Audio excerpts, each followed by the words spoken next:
Chapter 28, Grace.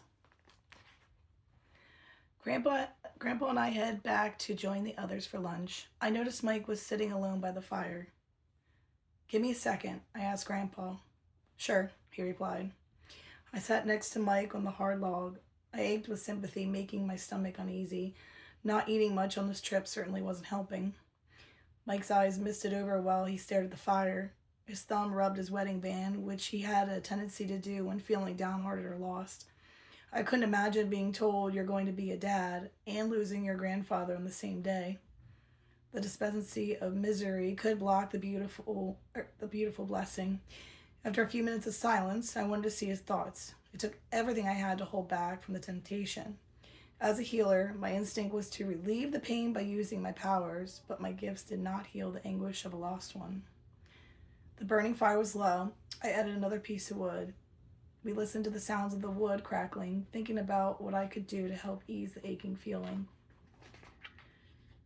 I asked my soul, "Show me, how could I help my husband rid of this lingering affliction of sadness?" Then a memory popped up into my mind. Excuse me. "Do you remember the first time we hung out together?" He rubbed his eyes with his hands, then took in a deep breath and glanced at me with a feeble smile. A small one, but I take it. The first smile he had since the incident. "How can I forget?" Mike said. "That was the day of our first kiss." "Yes," I agreed.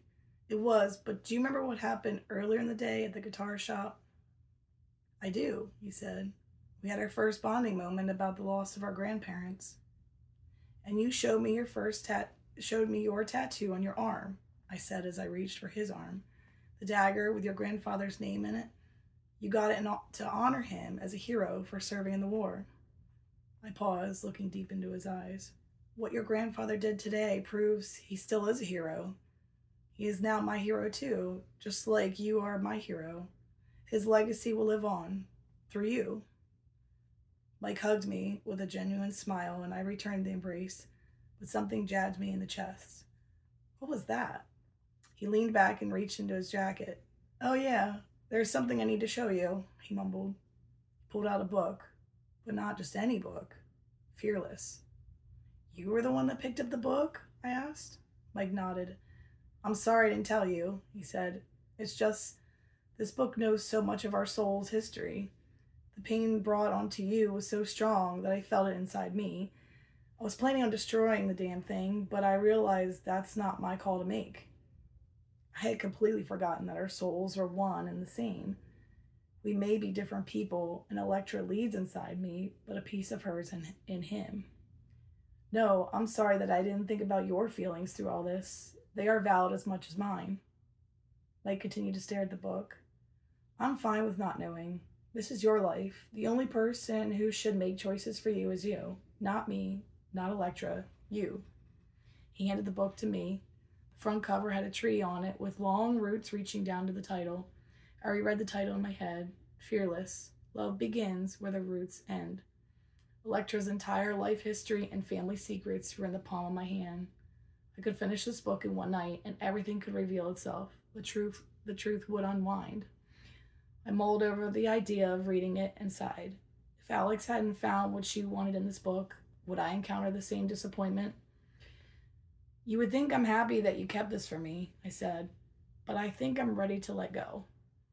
It didn't matter what was in the book. Nothing in here defined who I was. Now, the memories weren't our destiny. The same thing I had told Hope. Probably something Electra and I could agree on. We both stood together. Without using our telepathy, we knew what needed to be done.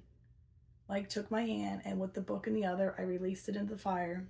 The flames burned high as we said goodbye. The weight was just lifted off my shoulders, and I believed the feelings were mutual. This was the right thing to do for both of us. My grandfather sauntered over with his wolf by his side. For an 18-year-old wolf, he seemed healthy. "Is now a good time?" "Yes," I said. We took a seat on the uncomfortable logs, and Grandpa brought over a folding chair. My grandfather's eyes almost matched the blue color of mine. His face was scruffy, and his thin, gray, wiry hair appeared messy like it had been brushed in days. "I'm sorry for your loss, Mike. Your grandfather was a good man." "You two are close?" Mike asked. He nodded. "Yes. We first met years ago during our military days. We fought together during the war. Grandpa's words caught in his throat. As he cleared it, his eyes locked under the fire. He began to rub his hands together in a circular motion. I know you both were told Larry and I died when we were 7. When you were 7. But there is a reason we went into hiding and faked our deaths. After my fall, Thor pulled me out of the water, but Larry was the one who took me back to his cabin to recover. Thor rubbed the side of his leg, and Grandpa began petting his head. Your grandfather told me your abilities began to awaken, which means so did yours, Amber. We knew it was time. Time? Mike repeated. Time for what? He took a deep breath in, slowly letting it out as if he were bracing for our reactions. Your awakening sent a ripple of energy through the entire world, causing others' abilities to awaken. But only your generation, not your parents, as theirs stayed dormant. Over time, more and more star children awoke as indigos and crystals. Larry and I knew when this happened, our destiny was beginning. Mike and I looked at each other with puzzlement. I returned my eyes to Grandpa. What is your destiny, Papa? He paused to adjust his body in the chair. Larry and I are light workers, just like your grandmothers, but we were sent here from the heavens to protect star children. Our destiny was to recruit them as their abilities started, to keep them safe from our corrupted government or demonic groups like DAPA. My grandpa hesitated, clearing his throat to finish his thoughts. Larry and I decided the best way to keep them safe was camps hidden in the woods. You started SAP? I interrupted. Why didn't you tell me? Because we wanted you and Mike to live normal lives. Normal? I shouted. You disappeared from our lives, making us all believe you were dead. And while I'm playing house with my husband, we think we're the only ones of our kind. You're telling me we could have been here training with you guys this whole time? My grandpa quickly answered before I spit out too many unanswered questions. You have seen the graves. Many star children died. That could have been you two. But you didn't even give us a chance, I snapped while standing up. Do you have any idea how alone I felt before I met Mike? I thought that I was crazy. Mom put me in therapy. I had to try and convince an educated professional that I was just like any other 7-year-old little girl. Do you know how hard that was? I'm sorry, Amber, he apologized. Your grandmother and I thought that was the best option at the time. Wait, I fumed while flaring my hands. She was in on this? This just gets better. He stood up, motioning his hands down, hoping others didn't hear us. Shh, sit, please, my grandpa asked in an attempt to get me to lower my voice. I felt like I wasn't given the choice, so I plopped back down. He shuffled his chair closer. Listen, you two are highly powerful, more powerful than you know. At the time, if DAPA would have found you, they would have killed you. But we didn't know Jasper did what he did until it was too late. Truly sorry that happened to you. I wanted to tell my grandpa that the baby wasn't Jasper's, but I was too upset to speak. My right hand rubbed the dove necklace to keep me from exploding irrationally. My other hand felt a cold yet soothing hand from my husband. Grandpa leaned forward. I can't begin to understand what you guys have been through. If I could erase the pain you are feeling, I would. Thor could see I was upset. He inched over and rested his head on my knee. Then I stroked his fur. His relaxing energy seeped through my heart. A divine and captivating gift this wolf shared. Mike's arms were crossed. He seemed closed off to the conversation, keeping his thoughts silent. I couldn't imagine what was going on in his head right now as he processed everything. Grandpa took a big breath in through his nose and tilted his head. I regret keeping this world a secret from you. I can't fix the past, but let me fix our future. Please, let me help you with your destiny, heal your heart, heal the world. My eyebrows perked up. How do you know about that? Your grandmother carried the pearl of wisdom. All she could tell me is you and Mike are the ones to help us, and deep down, you know the answer. Well, I hesitated. I don't know what it means. I was too flustered at the moment to even try and figure out that meaning. Mike finally chimed in. I don't either, but, he hesitated, I can't fault you or my pab for following your own destinies. Your hearts were in the right place. I can respect that. Mike stood up and shook his hand. My grandpa's eyes showed sincerity. I couldn't be mad at him forever. Having him back was better than not having him at all. I slowly stood up with a gentle smile and gave him a warm hug. I am glad to have you here with me, both of you, he said. Me too, I replied. Since we are being honest with each other, I'm not pregnant with Jasper's baby. Grandpa hesitated with a response, assuming the pregnancy was terminated during the battle with Jasper. Oh, Amber, I'm sorry. No, Papa, the baby is fine. I was pregnant before the horrible incident.